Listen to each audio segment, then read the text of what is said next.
Hi, I'd like to share with you my technique for creating hand-dyed crinkled seam binding. Crinkled seam binding has become really popular to use in vintage-inspired projects. You can find quite a few sellers online on sites like Etsy selling it pre-made. It's really easy to make yourself, and I'd like to show you how. First, you'll need seam binding. I use the Hug Snug brand of seam binding. It's easy to find online. It comes in a 100-yard roll and sells for about $7 to $9 for that 100-yard roll. It comes in 200 colors, but for dyeing I prefer to use white or cream. You'll also need a dye product. I use Tattered Angels Glimmer Mist. It comes in a nice variety of colors. For each ribbon project I use usually 3 colors of the same color family and a base color that's similar to my ribbon, in this case Dazzling Diamonds.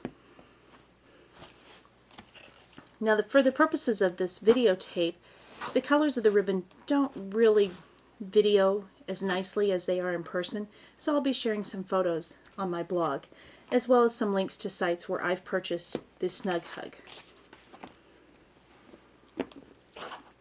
To begin, you're going to use that base color, Dazzling Diamonds, and just begin spraying your ribbon. And as I spray, I just toss it around.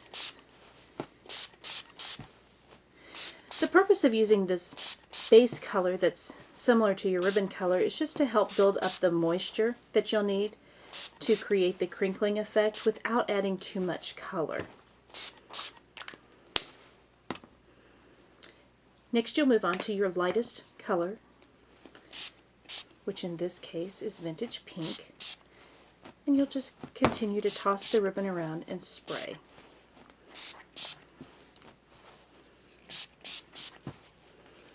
And you can see you actually get a really nice effect of the light shade with the white. You could stop there.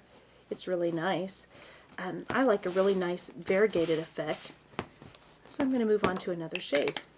I'm going to go to my medium shade, which is Pink Bubblegum, and I'm going to spray and toss. And there really isn't any rules about how much or how little to add. It just depends on what looks good to you. And as you can see, sometimes when I get a little extra on my work surface, I just clean that up with the ribbon.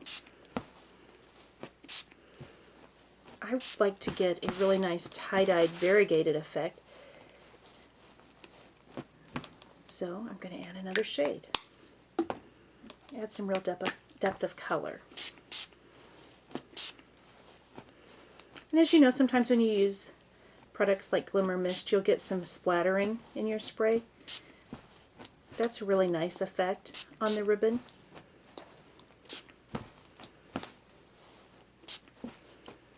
So you don't need to really avoid those. Okay, and then to finish off, I just grab that Dazzling Diamonds again and give a couple quick sprays. And that just kind of helps blend those colors.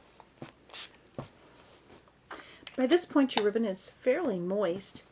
You're going to take it and you're going to wad it up into a ball. And you're going to take a plastic bag.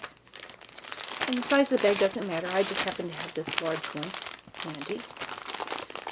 Push your ribbon down in the corner in that ball and twist it so that it stays really nice and tight. And then you're going to set it aside to dry. I normally set mine aside overnight. And the next day when you come to remove your ribbon from your bag,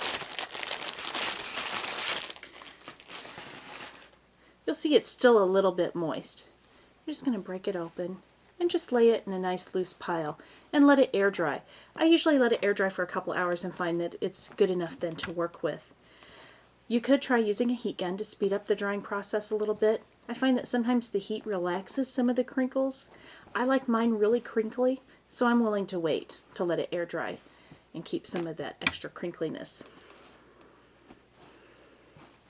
And as you can see that with the wide variety of colors that Tattered Angels has available in their Glimmer Mist, you can dye ribbon from just a nice white base ribbon to match pretty much any project you would have.